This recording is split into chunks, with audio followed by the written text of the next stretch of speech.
And then the overarching thing is that to create the same size space, so let's say 10,000 square feet of trampoline park versus inflatable park, it's a third of the price for the build out. So we're a much more affordable and adaptable product because all the elements are modular. Come Christmas time, we can take out an element and then put in a Christmas themed inflatable that ties in. Or if something's, like your entry module is obviously going to be the first thing that wears down, and because kids are in and out, in and out, in and out, that is its own module. So that's easily replaceable because that's going to wear out first than a slide that takes, less beating.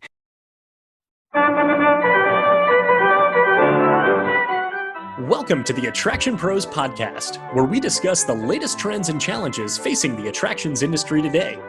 We chat with some of the top leaders in the field and provide resources that will help develop your career in this great industry. I am Josh Liebman. I am obsessed with the guest experience and helping attractions make that their top priority for success. And I'm Matt Heller. I am passionate about organizational effectiveness, leadership development, and employee engagement. Now sit upright, hold on tight, and get ready for the Attraction Pros podcast. Hey, Matt, how's it going? Well, Josh, today I am fantastic. All right. Question for you. Yes, sir. Have you ever ridden a mechanical bull? Long time ago in a galaxy far, far away. I did. Yes. Tell me more. I did not stay on very long. It was in a bar restaurant type establishment, and I was there with some friends, and they were all doing it, and they said, "Matt, why don't you give it a try?" Kind of a thing, and I did it, and I fell off pretty quickly. Nice. Yes. Now, I've actually seen you on a mechanical bull. I was going to say the last time I rode one was with you. We were not in a bar. No, We were at a children's entertainment facility. we were. Yes. Yes, we were. And Yes. I believe I did not get on that day. I believe I did not last very long on the bull. The reason I ask is because today we get to talk to the world's largest manufacturer of mechanical bulls. That's a mic drop right there. There we go. I didn't mean, have any more of that. Yeah. That's right. That's right. Mike Whincup. Whincup. Go for it. Mike Whincup is the chief ride designer and marketing director for Galaxy Multi Rides. He is also, I guess, the founder, president, CEO, chief poobah of Do the Beach franchising. And we get to talk to him today about all kinds of things that really are involved with the Family Entertainment Center business. Most specifically, when it comes to Galaxy Multi Rides, is modular rides. So being able to use the same platform. So if you're picturing a mechanical bull, think of all the different things that you can put on that platform and change the theme or change the aesthetic of it. And that's where they come in when it comes to those modular rides. We also talk about profitability through efficiency. And let me tell you, if you didn't think efficiency was exciting before hearing this interview, your mind will be changed. Hearing how he compares an inflatable park to a trampoline park and the percentage of playable space and how they're able to fit into smaller locations while still maximize. I mean, I'm just getting very excited just thinking about it. So hearing Mike talk about just all of the math and the mindset behind profitability through efficiency, it has just such a fascinating lens through it. And also, it leads right into the trends in inflataparks or inflatable parks that Mike talks about, because it really is not just a bounce castle here and there, right? This is a very well thought out experience, immersive experience that they're really trying to trying to build out, just in terms of, a better family experience. And of course you want to be profitable. Of course you want to be efficient. But at the end of the day, Mike is all about making great memories and recognizing that he is going to be part of a lot of people's best day. And to me, I don't think there's any better reason to get into a business. Agree, 100%. So wait, is it Chief Poobah or Grand Poobah? I think he's both. I mean, He's could be both. That's just it was the Flintstones, right? You're right, exactly. Is I that what think it was? it's Yeah, I couldn't Grand. remember I what think it it's was Grand called. Yeah. Poobah. Yeah, So should we do the beach and get to this interview with Mike Whincup? let's do it. Hey, Mike, welcome to the Attraction Pros podcast. We are so excited to have you on and to chat today. How are you? Hey guys, thanks for having me. Yeah, really good today. Glad to be here. Awesome. So to kick this off, let's get started. Just tell us about yourself. Tell us about your background, your career, all that. Oh God, okay, where to start? Family company. Yeah, I dip my feet both in the manufacturing and operational side of the business. So I am head of design and marketing at Galaxy Multi-Rides. We've been going now 37 years. Father started the company in the UK, and then we moved over to set up the factory in Florida in 2008. So been an American now for a good coming up 18 years now. And yeah, grown up around the industry from the party rental side. We are the world's largest mechanical bull manufacturer, which well, I was going to say not many people can say, but I guess only I can say only I can say that. Um, been deeply involved in the attractions industry in and around IAPA, IATP, ASTM, and all those fun things. Just trying to give back to the industry that's given so much to us. Excellent. Mike, I'm wondering if we can dive into or maybe jump off with the mechanical bull piece. How did that come about? How did it come about that you're manufacturing these and that you've become the largest manufacturer of them? Yeah, so I come from a big family. I've got four sisters. I'm the only boy, and my dad at the time was in the party rental industry, hiring out bounce houses in the UK before that was really a thing. And it grew, and we have a big like army barracks base near us. And they wanted an adult bouncy castle, bounce house, and so adult entertainment started getting bigger and bigger. And one of those days, sorry, they asked him, "Do you have a mechanical bull?" And my dad, being the eternal salesman that he is, was like, "Yeah, of course I have a mechanical bull." He didn't. Um, he found a guy in Blackpool. So for those that are listening who know where Blackpool is in the UK, it's the mini Vegas of England. It's a seaside town famous for its lights and the big one, the roller coaster there. And that was a hydraulic bull from Gillies, based in Texas, that took six guys, 2 hours to set up and 2 hours to break down. So it was very popular and made a bunch of money doing bars and nightclubs and birthday parties and things like that. But realized that two of the guys were working and the other four guys were just going out and getting drunk. So thought, there's got to be a better way of doing this.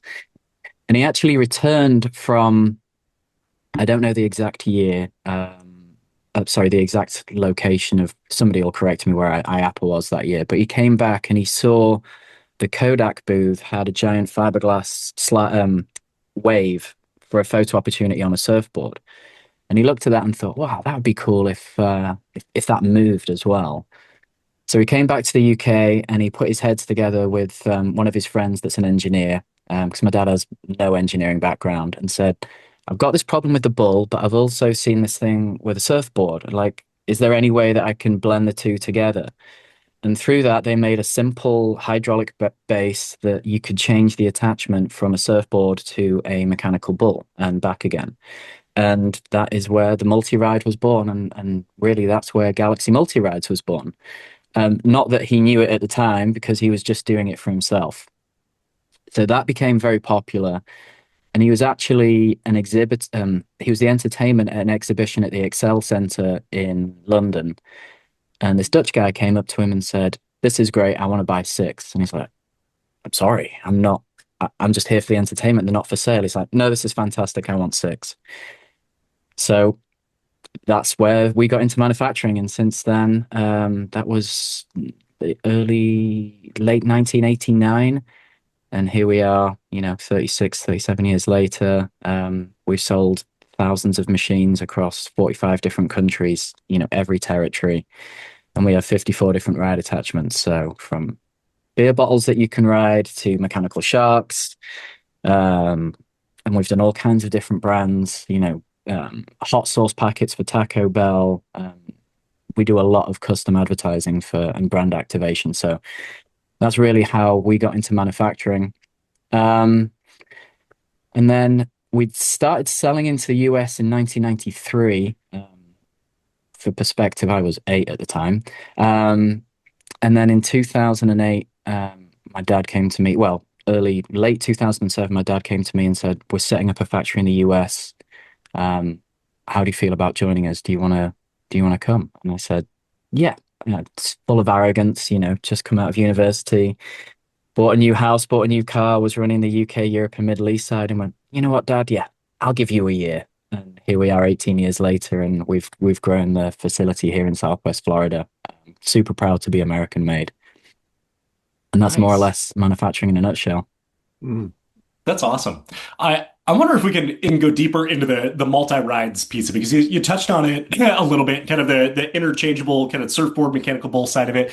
Can you tell us Mhm. more as far as sort of kind of the evolution? You talk about beer bottles and hot sauce packets, but kind of just sort of the then I guess story of just the idea of multi-rides and how that fits into maybe the portfolio of attractions that an FEC or or a venue might want, and then how you're able to really fill that need in a probably a very modular type of capacity. Yeah, absolutely. I mean, I think I'm speaking on behalf of him. Obviously, being his son, I've heard this story time and time again, multiple times. I think a lot of it was a lot of luck and falling into it. And certainly in the early days, there was no strategy that, oh, we're going to build out and have a market segment for every ride attachment. The beer bottle came about from the bar work in the party rental space. Um, and then slowly but surely things would come on board. So obviously Christmas holidays, we do a lot of reindeers. I mean, if anybody's around our place in the summer here in Southwest Florida, we have a small fleet of reindeers at any one point around July because we're building them out ready to get them for people's events.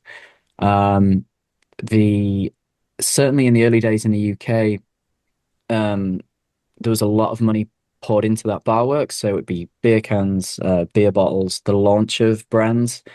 Um, there was the first ever Alco Pop, which is what it was called in the UK, which is your Smirnoff Ice now, but it was called Hooch. And I'm sure maybe some people listening to this will remember this, but Hooch was launched by Bass Breweries in the UK, and they had, I think, 8 different beer bottles on mechanical bases going around the UK promoting them. And that's, I guess, where the momentum really started to come from for the multi rides. And then it fell into a slightly different direction. There was more of an adult market, and certainly the LGBTQ community. So we do a giant penis ride, and that's very popular. We do a man and a woman, and alongside that, there was things. I don't know why I've gone down this tangent, but there was things. We had an inflatable obstacle course called the Sex Olympics that you had to do certain things, and it was themed in that way.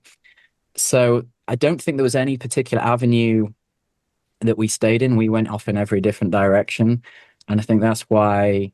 Um, Brands have come to us, some of the biggest brands in the world, Coke, Budweiser, um, and even if it's not themed, I mean, we did a bull for the Portland office. Was it Portland?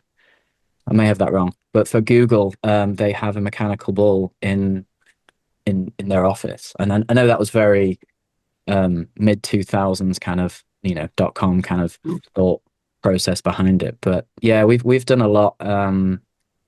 54 different rad probably more actually, with the jobs that have come out. But if you can think it, we've probably made it as long as we can make it safe. Well, it sounds like, Mike, this is following your dad's kind of entrepreneurial spirit, like say yes, like I didn't have a bull, but I'm going to say yes, I do, and then figure it out later. So, would you say that you've inherited some of that, or do you have a slightly different approach to business? Yeah, I'm very much my father's son. Was that kid at school that would before these 24-hour supermarkets would be buying a box of chips or something that was going to go off that day, and then going to school the next day and selling them per packet and making money that way. So I think I picked that up at an early age.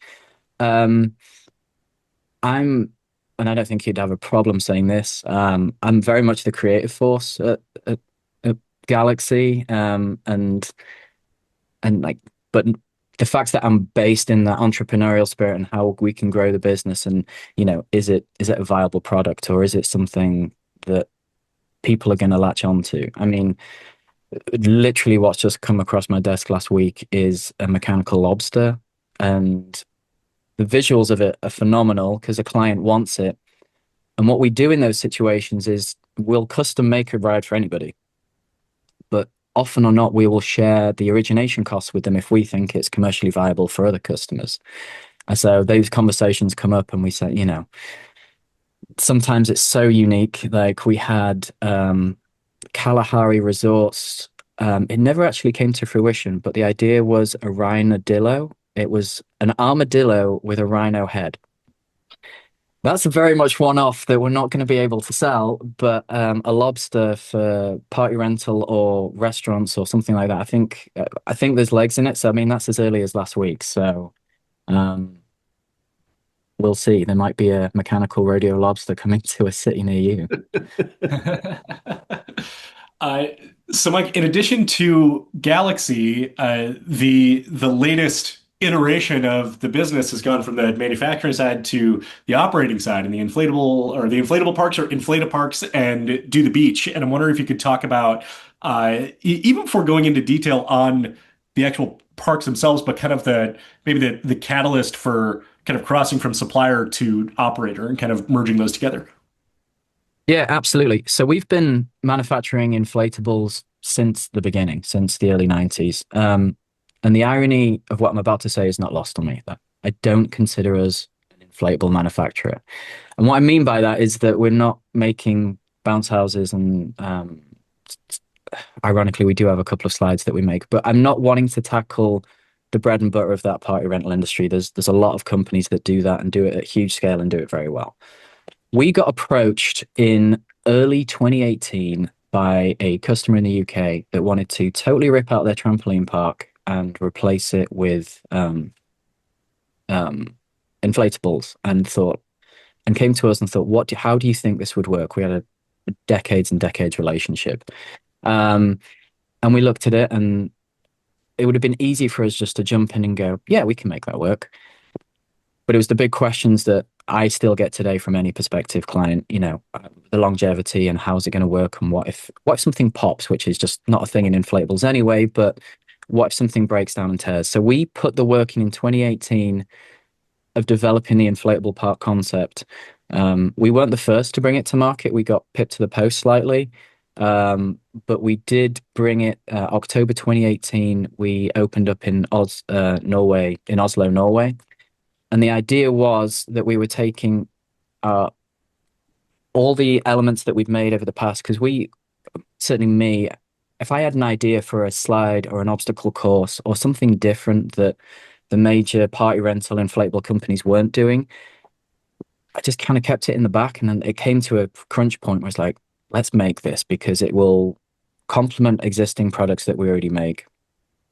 And we're not going to do it on mass volume. It's going to be these special, unique, very cool inflatables that no one else is doing. And we took that design ethos into our inflatable parks, and along with our, reputation of quality, and created these immersive environments that blended mechanical rides, obstacles that were designed for an older child, but a younger child could still get enjoyment from, and kind of bring it together. So 2018 is when we did our first inflatable park. And as of today in 2026, I think we're 108, 109 currently worldwide. Um, that installation would be greater. We've got an inflatable park sat in the Indian Ocean waiting to get into the Middle East at the moment. So there's an interesting challenge, but that's where we blended over from just mechanical and got more into inflatables. So in terms of the square footage of inflatables that we've created over the past 6, 8 years now, we are very much an inflatable manufacturer. And then these parks are being so successful because they're all based in efficiency. So how can we create profitability through efficiency? And both design efficiency and operational efficiency. And what an inflatable park does is it works off the model of the trampoline park. Um, so it's what we're trying to do is bring originality into a familiar framework. And we're still selling time, we're still selling birthday parties. Um, and we got the feedback from our customers about how successful these parks were and how profitable they were. And it came to that eventual tipping point, when you're hearing the same thing again and again from your customers. Me and Robin got together and we said, why don't we get back into operations? Because prior to moving to the US, we'd had small family entertainment centers in the UK, nothing to the size and scale that we're doing now. And I genuinely, growing up, thought there's nothing that could get me back into operations.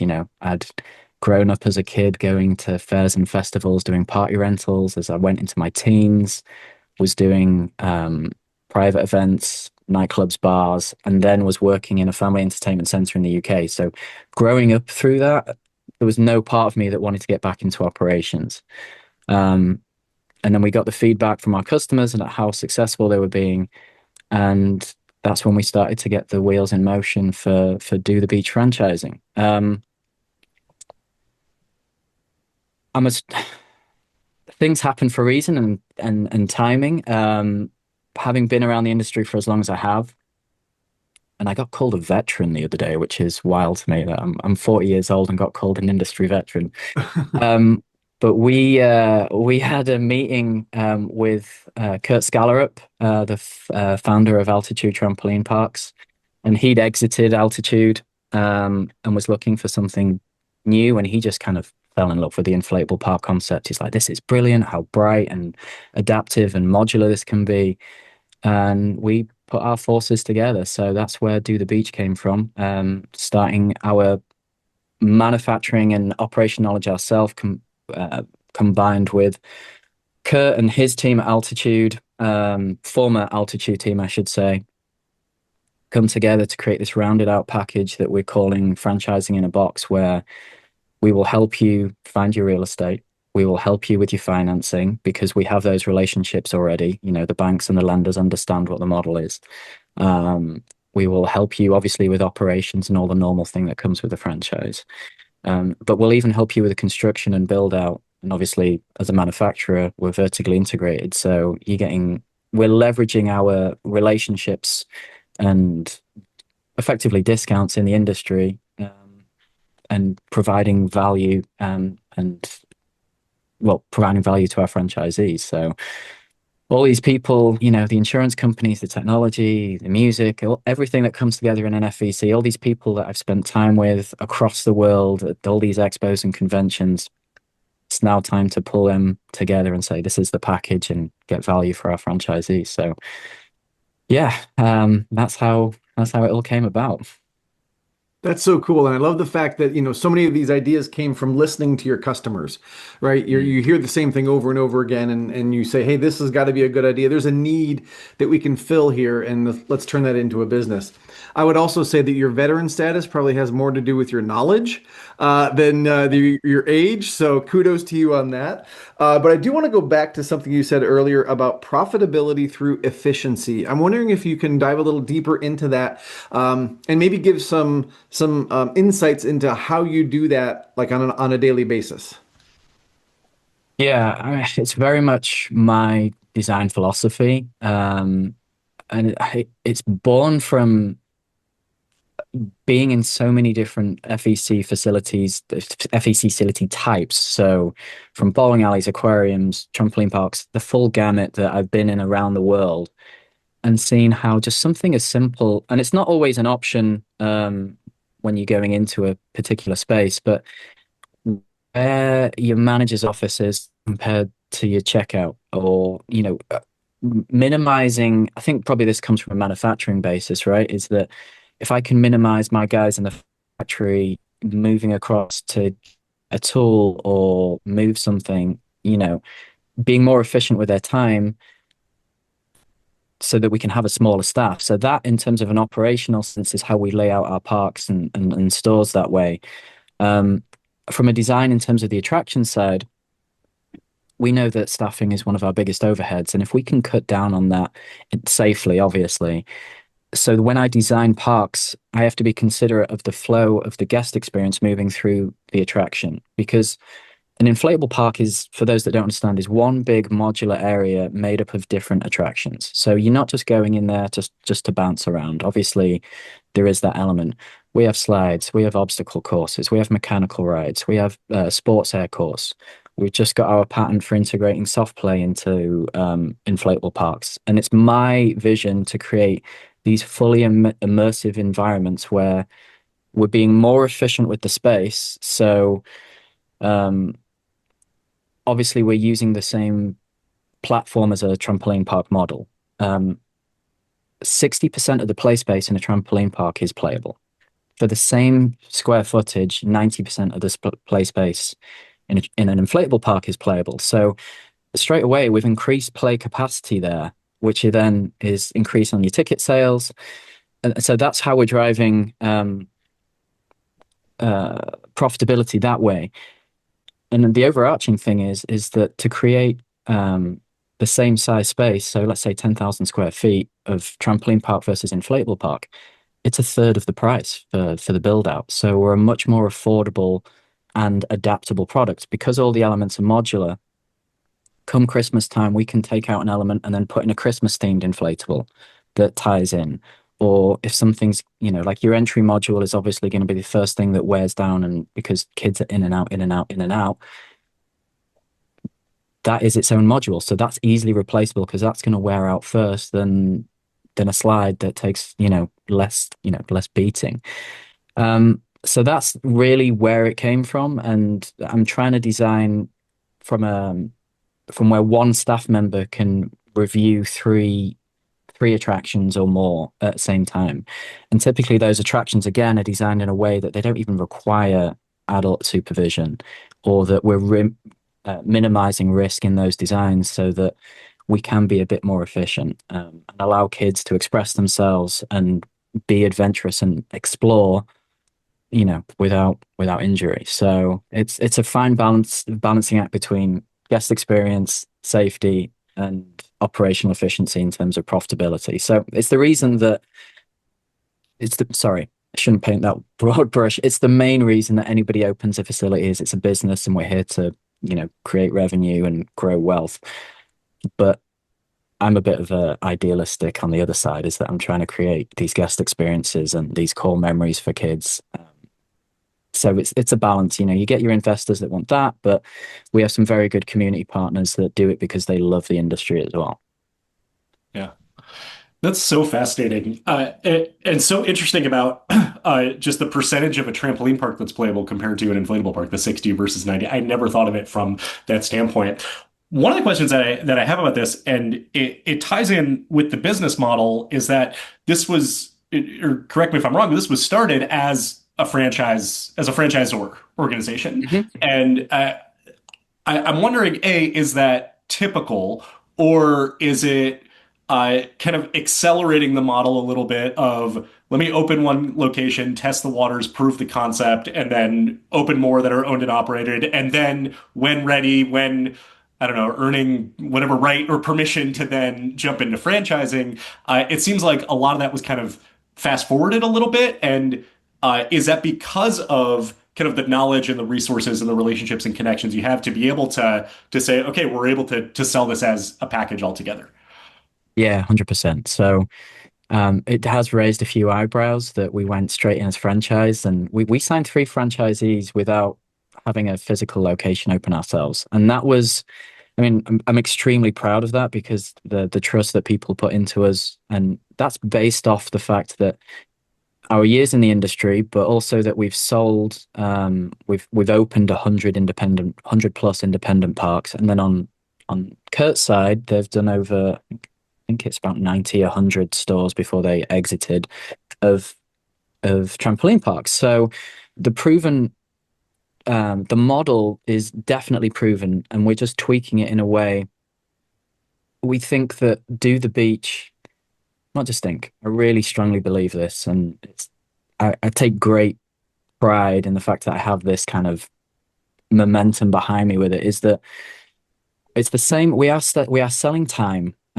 and we're selling birthday parties and we're selling experiences. So it's the same as a trampoline park, which has been proven very successfully, and still to this day, trampoline parks are doing well.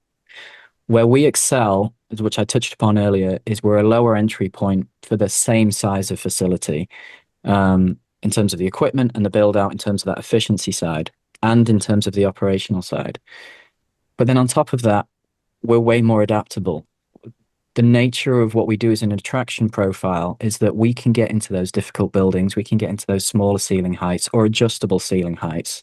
The amount of buildings I've done where it might be 13 feet at somewhere and then 22 in others, and we work around that and we tailor each attraction to that building. But because of the broad theming that we've gone for with Do the Beach, we can get into an 8,000 square foot inline retail store and somebody could have their own business and we can empower them to do that. Or we can do the 40, 60,000 square foot mega stores that are multi-million dollar deals. And we've got everything in between. So we've got five models that we know work um, through our industry work and research, where we know that the price point of the rent and what the attractions and the revenues can bring in and what that can sustain. So it's our overarching mission as a brand is to be able to get Do the Beaches, whether, and they're not all going to be the same. So even with our three franchisees, we have a medium store, which is around 20,000 square feet. We have a larger store in Tulsa, which is 35,000 square feet. And and the Boston area, that's going to be a little bit smaller. So we're able to scale up and down depending on the region and depending on the property.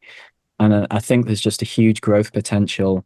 Certainly we're going to start in the US, but there's no reason that it couldn't work overseas either. But we're very much focused here in the US. But yeah, it would have been from a selling franchise point of view.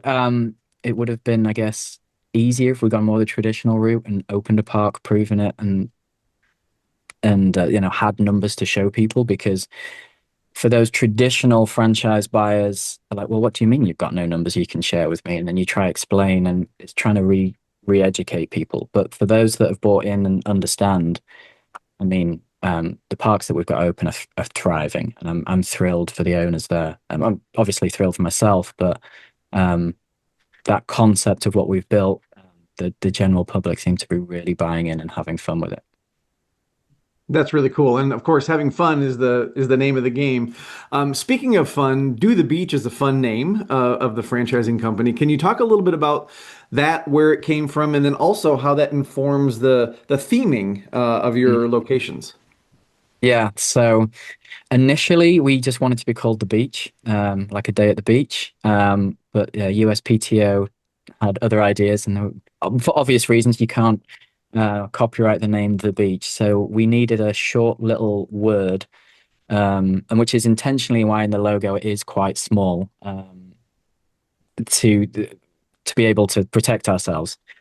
So we bounced a few ideas around and we landed on Do because it leans naturally into the marketing side of it and the fun and the branding of like middle of Nebraska in winter and like, come on kids, do you want to go do the beach today? And that kind of thing. So that's where it was born from. The theming, I mean, I've built the brand from the ground up and I'm again extremely proud of it. We knew we wanted to add some level of theming to it, and there's very few, certainly in our space in the industry, in the US, that are doing highly themed adventure parks. I know there are a couple here and there, but I really wanted to lean in, even to the level that we paint our ceilings sky blue, so that when you're in the building, it is that sense of escape. We want to give our customers just the best. I know I'm repeating myself, but the best guest experience. So you walk in, the floor is kind of this wooden plank boardwalk when you first walk in, and then you transition onto a sand epoxy. And then the park itself transitions through the inflatable of Santa Monica Pier. We have a roller coaster obstacle course, and then there's a giant sandcastle in the middle of the park. And then towards the back, there's all the big slides with waves crashing over them. And we really wanted to lean into a theme that was so adaptable. We can tweak it across multiple attraction profiles. So we're leaning in on the arcade, where it's going to be a bit more 80s and that kind of seaside, penny slot games and, do that, or all the post padding in outside of the park are giant palm trees so that kids don't run into a metal column kind of thing. And anything that comes along, I know we've got discussions to do beach buggy races in terms of go-karting instead of just standard go-karts and just have a bit of fun with it. It's a gender neutral theme that not everybody loves the beach, but then we even lean into that a little bit. Like, come to if you don't like getting sand all over you at the beach, like, come to the beach and don't worry about the sand. Or we've got our mascot drenched in seaweed that he's not happy with, and it's like, don't worry about the seaweed. You can have fun at the beach without all the mess or without carting the cooler and stuff like that. So that's really where it came from. And bright. I've got teal is one of our brand core colors, like bright. That's South Miami teal, pink, bright yellow. I kind of just diving into the fun and vividity of it, really. You mentioned go-karts or kind of as a potential kind of future outlook, and curious as far as then where you see the brand growing. Is it going to stay in that lane of inflatable parks, or and you mentioned the arcade as well? Is it do you intend to expand that to additional attraction offerings? Yeah, the inflatable park will more often than not be the anchor. Because of there's nothing in the industry that you can fill a large space per square foot in terms of the price that you can with what we do. So we're trying to keep that price point low as an entry point for an investment and to open a facility. Would we entertain a non-inflatable park do the beach? Yes, and I'm always wanting that feedback from our franchisees, and if they wanted to do something different but love the theming, I'm always open to ideas. But in terms of the direction, there's very few attractions that we'd be not against anything per se, but I'm trying to teach my operators in the efficiency space, and like, we're going to be profitable because of this, this, and this. Like, you can get I don't want to pick on anyone really, but you can get seduced by the latest cool VR thing, right? How does that tie into the beach? It's a bit more of a harder sell. And as a ride designer, I've always believed in the people watching your next batch of riders or people playing the game need to have fun watching the game as well as playing it. That comes probably from the Bull and from Meltdown, which people call Wipeout. You gaining a crowd and people are getting enjoyment just from seeing people have fun. So that's important for me to tie in our parks attractions, and equally creating. I guess we've changed language now from that Kodak moment, but those Instagrammable moments and those pictures of just the visual. So it's why we have a giant shark over the Ninja Wall slider. It's why we, in our soft play, we have the cascading waterfall LED slide, because people want those cool pictures and those memories that, from their time there. And selfishly, I want that as well. Like, I said this in an interview probably 14 years ago. Like, I get a real kick out of stuff that I've created is going to be a core memory for a family. There's kids now that are having birthday parties this past weekend that, if I do my job correctly, potentially will be taking their kids to one of our facilities or something similar. I had my birthday party here. And I don't know when that began or when that started, but as a ride designer, like, yeah, like, it gives me such a boost. And I just love the fact that we're responsible for somebody's best days, somebody's best memories. It's quite a legacy to think Mm. about, when you have moved on to something else or you're retired and your rides are still creating memories that will last a lifetime. So I think that's just a great thing to think about.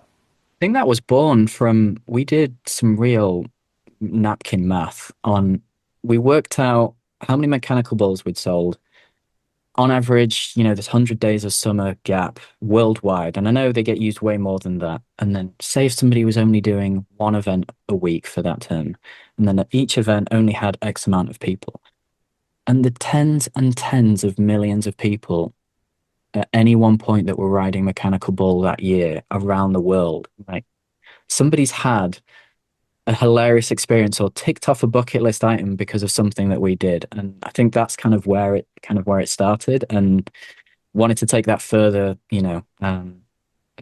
it's it's been one of the unexpected things, because one of our franchisee locations is so close to where I live here in Southwest Florida. I was very involved in the build out and the pre-promotion of the marketing at the park. And a lot of that involved updates through Facebook Live and YouTube and stuff like that.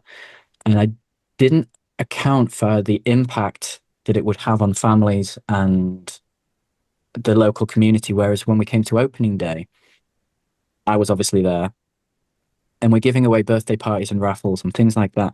And somebody that won, we have our mascot Dewey, a statue right in the front there, and we were getting pictures with the prizes and whatnot.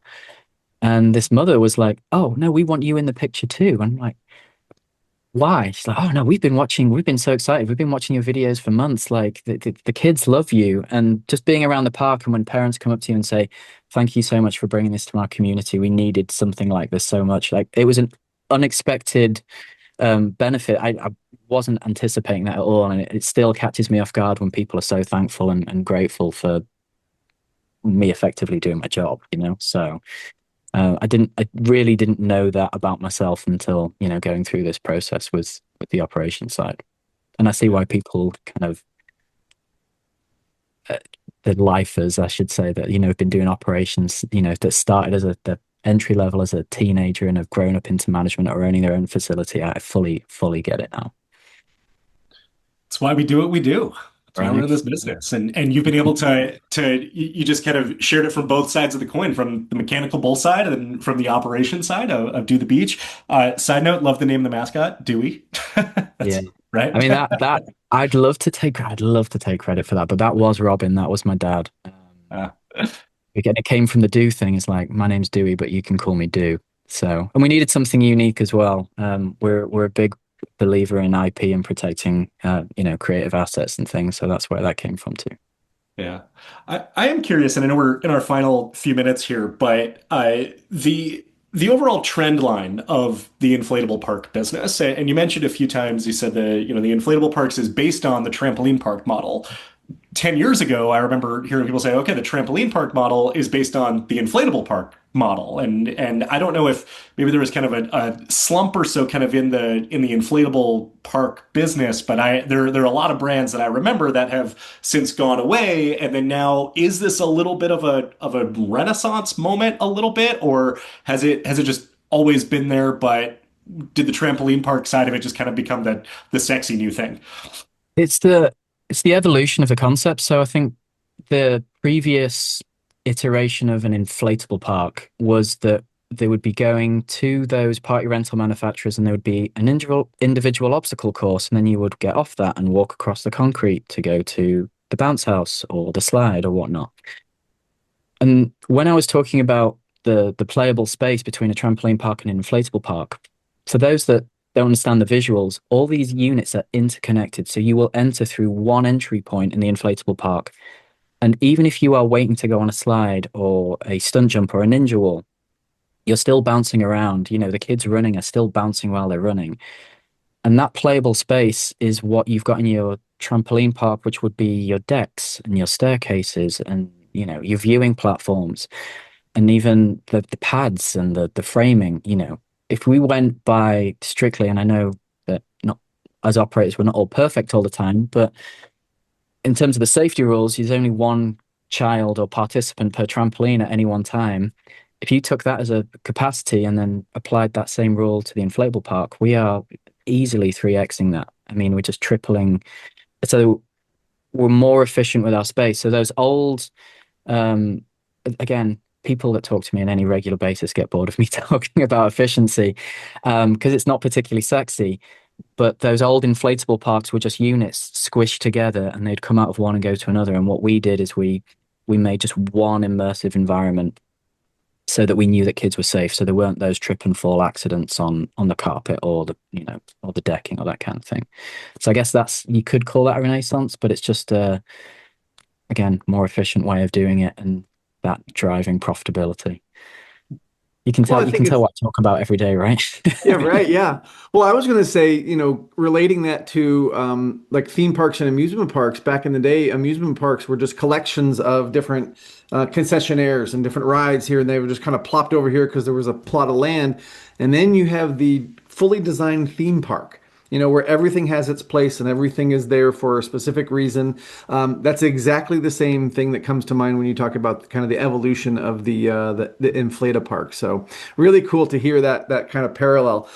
So Mike, as we are winding down, this has been a great conversation. I loved all the conversation about efficiency. I could listen to you talk about that all day, but unfortunately we don't have all day. But if somebody wanted to get in touch with you or they wanted to learn more about Galaxy Multi Rides or Do the Beach, where would you send them? Yep. So World Wide Web, obviously. Does anyone call it that? Still, probably not. GalaxyMultirides.com is where you can find everything from party rental mechanical rides to permanent installations for FECs or small theme parks. And then if you're interested in opening your own facility and or just want to know more about Do the Beach, we are dothebeach.com. Or you can find me on most social media platforms, but probably LinkedIn is the easiest one to get hold of me. Awesome. This is great. I echo Matt's comment. I will never get tired of talking about efficiency as well. So if you ever want to talk about efficiency, just let us know and we'll just record hours and hours and hours. That sounds inefficient. But in the meantime, thank you so much, Mike, for your time today. We really appreciate just learning all about Galaxy Multi Rides and Do the Beach. And to everyone out there who is watching and listening, just remember, we are all attraction pros.